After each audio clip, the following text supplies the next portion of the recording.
Hello guys, good afternoon. Welcome po again dito sa ating mini vlog. Nandito po tayo ngayon sa bayan pa rin po ng Moncada. Ito guys, meron po tayong binibentang house and lot dito sa part pa rin ng Moncada. Papasukin po natin. Ito po yung pwede pong mag-park ng sasakyan. At saka maganda ho dito, pwede rin po kayong mag-garden dito sa pinaka-side nito sa loob. Nakabakod na po lahat, tsaka mataas po yung pinakabakod niya. Aside po dito sa pinaka-gate niya, pwede pong ipasok yung sasakyan, tsaka ano na lang po siya, hihilain mo na lang siya pag ano. Hindi ko po mahila ngayon, mai-demo sa inyo kasi po naka-lock po siya, pero i-slide mo lang pong pag ano yung mismong gate. And then papasukin po natin yung bahay.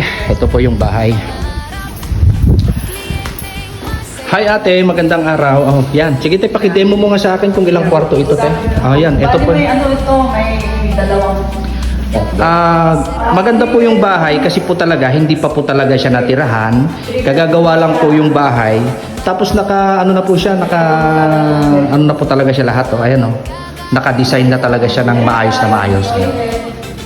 Ilan yung kwarto ate? Oh, ito yung kwarto, master bedroom. Isang master bedroom, napakaganda, napakalinis, ay talagang napaka-elegant design.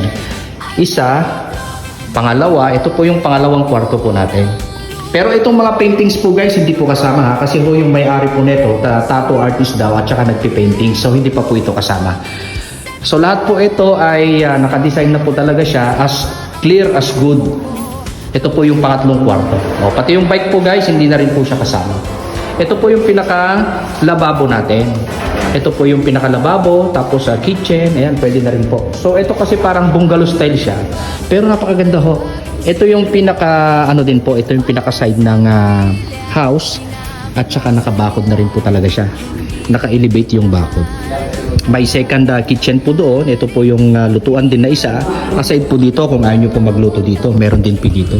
Papasukin po natin dito sa pinakalikod. Ayan. Dirty kitchen. Tapos kung gusto niyo pong maglaba, ito po, pwede na rin po kayo maglaba dito. Yung CR niya, dalawa. Tatlong kwarto. Isa po. Isa sa isang bodega. Bodega po yan, oh.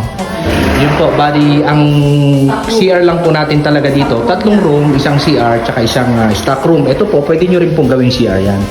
At saka dito po sa, napaka-refresh talaga dito sa likod. Kaya lang ho, hindi na po kasama dito sa likod. Hanggang dito lang talaga siya. Alright guys, ito na po yung house and lot na binibenta natin. Dito tayo sa part ng Moncada, Tarlac guys. I-send na lang namin sa inyo or ipipin na lang namin sa comment yung exact na details po nitong house and lot na ito guys. Thank you!